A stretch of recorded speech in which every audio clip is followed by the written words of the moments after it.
Hero Superman की तरह बनकर वो पूरी सिचुएशन में काया पलट कर देता। बट आप जैसा कह रहे हैं उसके अंदर ज्यादा मैं बोलता हूँ प्रैक्टिकलिटी है कि भाई ऑलरेडी उन्होंने अपने प्लेयर गंवाना चालू कर दिए थे। Yes. और RNTX जब एग्रेस करती, वो इतनी सुलझी हुई टीम है कि वो भी मेडल ई स्पोर्ट्स को ज्यादा स्पेस नहीं देती। यहाँ पे लगता है कि एक और हमें देखने को मिलने वाला है। नॉनेक्स उन्हें तो पता चल चुका है, बट IQ उन्हें लगता है कि पता नहीं था कि इन कंपाउंड्स में खिलाड़ी ऑलरेडी मौजूद है, क्योंकि पूरा बैकअप हमें आता हुआ देखने को मिला नहीं है। साइड लाइन से वो कवर फायर देते हुए ट्रेस गाना बहुत ज्यादा डैमेज हुए, एक आध सेकंड का और लेट होता तो वहां पे हमें नॉकआउट होता हुआ देखने को मिल सकता था। वाइपर को गिराया गया, कंफर्म भी कर दिया जाएगा।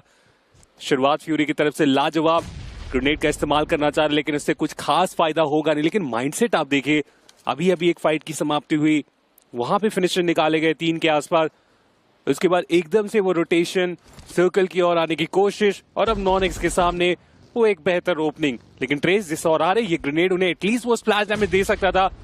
फियर्स हालांकि उनके ऊपर हमें वो डैमेज जाता हुआ देखने को मिलेगा, लेकिन अब ग्रेनेड की संख्या केवल एक ही बची और उसे ध्यान से यूज करने की जरूरत, जिसके लिए वो टाइम डिमांड कर रहे इस फाइट में।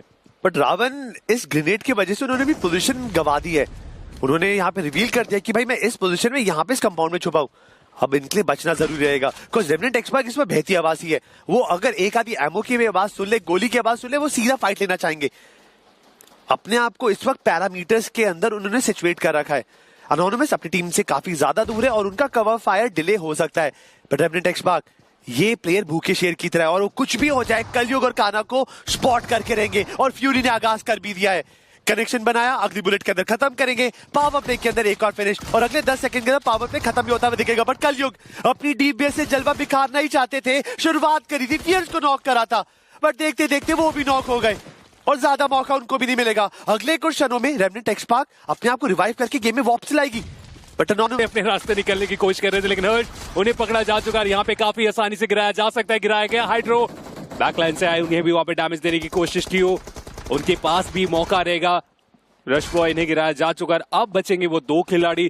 क्या ट्रू रिपर्स इस पूरे फाइट को आसानी से जीत सकते हैं, क्योंकि गॉडेक्स रिवाइव देना चाह रहे लेकिन मॉली के ऊपर आ जाएंगे, डैमेज बहुत ज्यादा, नॉक हो सकते हैं, नॉक हो गए। एक आसान सा नॉक हमें ट्रू रिपर्स की तरफ से आता हुआ देखने को मिल जाएगा अपोनेंट के ऊपर।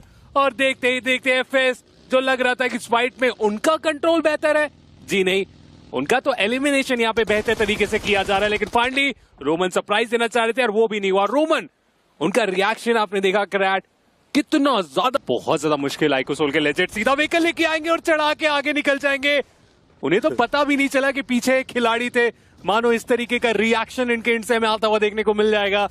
खाता खुल चुका है यहाँ पे आइकोसोल का और पोजीशन गवा देते हैं। अभी 17वें पायदान पर है लॉस आर्मानोस। मैं तो